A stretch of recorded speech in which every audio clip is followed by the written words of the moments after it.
I want to talk about how unhappiness kills, because I am aware of all these impulses just right under the surface for me that are self-destructive and socially destructive. So me staying a calm, productive member of society requires the maintenance of my spiritual condition, because without that, I can be a jerk. I can be a jerk to myself, I can be a jerk to others. And let me know, can you hear me okay? Not seeing the chat for whatever reason. But I wanted to talk about how unhappiness kills. Because I heard this great anecdote in a 12-step meeting. I think it was relating to money, possibly under Owners Anonymous. Loud and clear, good to hear. And the speaker said he was working really hard and he just wanted a break, and he was driving down the road and he thought it'd be really nice to get into a moderate car accident right now so that I could just get some rest. Okay, so he was feeling stressed, he was feeling under the gun, and so he was kind of hoping to get into a car accident. So obviously that's some real underowning thinking. And so if you're not a happy camper, that's the type of thinking that you're liable to fall into. Like, oh, if I could just get sick, I could stay home for a few days. I'm not a scientist, but I would expect your likelihood of getting sick is a lot more if you're kind of hoping to get sick so you can stay home for a few days.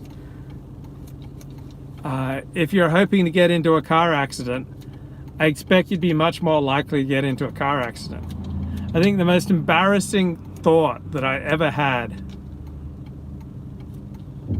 yeah, you might even want the end of the world to save yourself if you're feeling suicidal, that's clear. I think the most embarrassing thought that I ever had, thought pattern, was in February of 1988. I was taking about 24 units at Sierra Community College, and I was working about 30 hours a week as well. And I was just feeling under a lot of stress and tension, and just really under the gun and bad. I was slumped forward, and I was just kind of straining. I was taking my first class in calculus, and I found myself saying to myself, I'm either going to break through or break down. Either way, I'll get the love that I need. Okay, that's some real underowning thinking, some real self-destructive and other destructive, socially destructive thinking. And I suspect I'm not the only one who's ever had those kind of thoughts. I was under tremendous strain. Maybe I was already about to break down physically, but I can't imagine that it was really helping my case with this thought pattern of I'm either going to break through into success or I'm going to break down. Either way, I'm going to get the love that I need. I mean, talk about self-destructive thinking. I mean, can you imagine that? And when you get into those kind of cycles, you usually can't get out of them on your own power.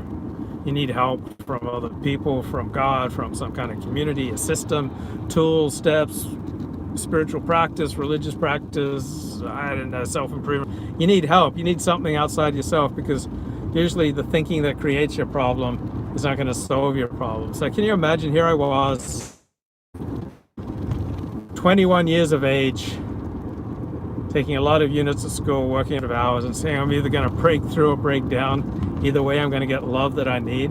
I can't imagine just wanting to be sick to get the love that you need. I'm watching that HBO series, Sharp Objects, and it discusses Munchausen syndrome, where people get sick or keep themselves sick or fragile so that they can get love and nurturing from other people. And it's embarrassing, but I understand that. Like, as someone who grew up in foster care, just under the surface inside of me, there's this inexhaustible desire for nurturing, for the mothering I didn't get in those early years. For it manifests as attention seeking, provocation seeking, just look at me, self-assertion, selfishness, just an exhausting way of operating. So I'm always trying to manipulate the situation, get a maximum of attention. And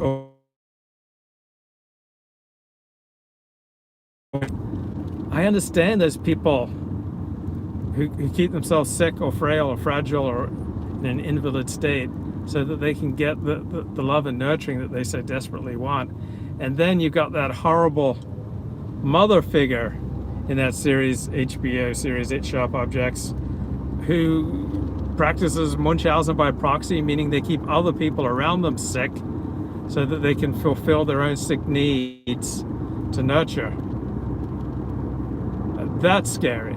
So I learned in one of my first 12-step programs that the desire to rescue or to be rescued comes from the same sick place. It's the inability to be content and happy just standing on your own 2 feet, and the desire to rescue or be rescued are just like flip sides of each other, and they're both pretty unhealthy.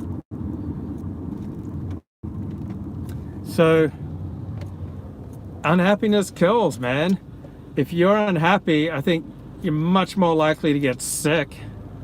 If you're unhappy, you're much more likely to develop loneliness, because who wants to be around an unhappy person? If you're unhappy, you're much more likely to get fired. If you're unhappy, you're much more likely to have accidents.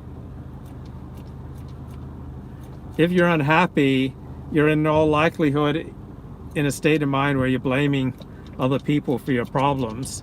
And so you're not going to be able to see the things that you are doing to create your own misery. So it's just like a downward whirlpool. If you're a security guard and you see someone walking up and they've got all sorts of weird interfering tension patterns on their face and their body's all locked and loaded, it's kind of stuck in fight and flight, unless you know the person, you have reason to believe that they're not a threat, you're going to treat the person as a threat. And then forget about security guards, just ordinary people in daily life. When you encounter someone who's desperately unhappy, when they're in fight or flight reflex in their body, you're going to want to shy away, generally speaking. Because, unhappy people kill themselves, kill others. Like, you think before there's some massive workplace shooting or school place shooting that the shooters are just walking around happy campers? No, I don't think so. They're going to have all sorts of weird tension patterns going on because you can't psych yourself up into doing massive amounts of harm from a calm, happy place.